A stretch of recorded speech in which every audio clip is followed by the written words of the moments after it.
రైతులను ఆదుకోవాలన్న సోయి కూడా కాంగ్రెస్ ప్రభుత్వానికి లేదని విమర్శించారు మాజీ మంత్రి జగదీష్ రెడ్డి. తెలంగాణ భవన్లో బీఆర్ఎస్ నేతలతో సమావేశమయ్యారు.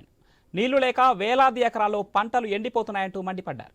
కాంగ్రెస్ పాలనను గాలి కొదిలేసి రైతులను అనేక ఇబ్బందులకు గురి చేస్తున్నారన్నారు. నల్గొండ, ఖమ్మం జిల్లాలలో పరిస్థితి మరీ దారుణంగా ఉందని ఆగ్రహం వ్యక్తం చేశారు. నాగార్జున సాగర్ వద్దకు వెళ్లడానికే కాంగ్రెస్ మంత్రులు భయపడుతున్నారన్నారు. కోమటిరెడ్డి వెంకటరెడ్డి, ఉత్తమ్ కుమార్ రెడ్డిల లాగులు తడుస్తున్నాయంటూ ఎద్దేవా చేశారు జగదీష్ రెడ్డి. కాంగ్రెస్ తెలంగాణలో దోచుకుని ఢిల్లీలో దాచుకునే పనిలో బిజీగా ఉందని చురకలంటించారు. ఎన్నికలు సమీపిస్తున్న తరుణంలో కాంగ్రెస్, బీజేపీలు కలిసి ఎమ్మెల్సీ కవిత అరెస్టు డ్రామాకు తెరలేపాయని విమర్శించారు.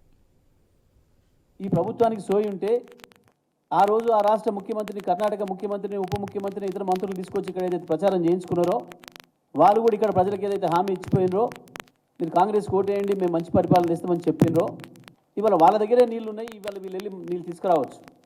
ఒక 10 టీఎంసీల నీళ్ళు తీసుకొస్తే ఉమ్మడి నల్గొండ జిల్లాలో, ఖమ్మం జిల్లాలో ఉన్న ఎండిపోతున్న 2 లక్షల ఎకరాల పొలాల్ని బతికించుకునే అవకాశం ఉండే. నాగార్జున సాగర్ కాలువ కట్ట మీద పోవడానికి లాగులు నడుస్తున్నాయి ఆ జిల్లా మంత్రులకు.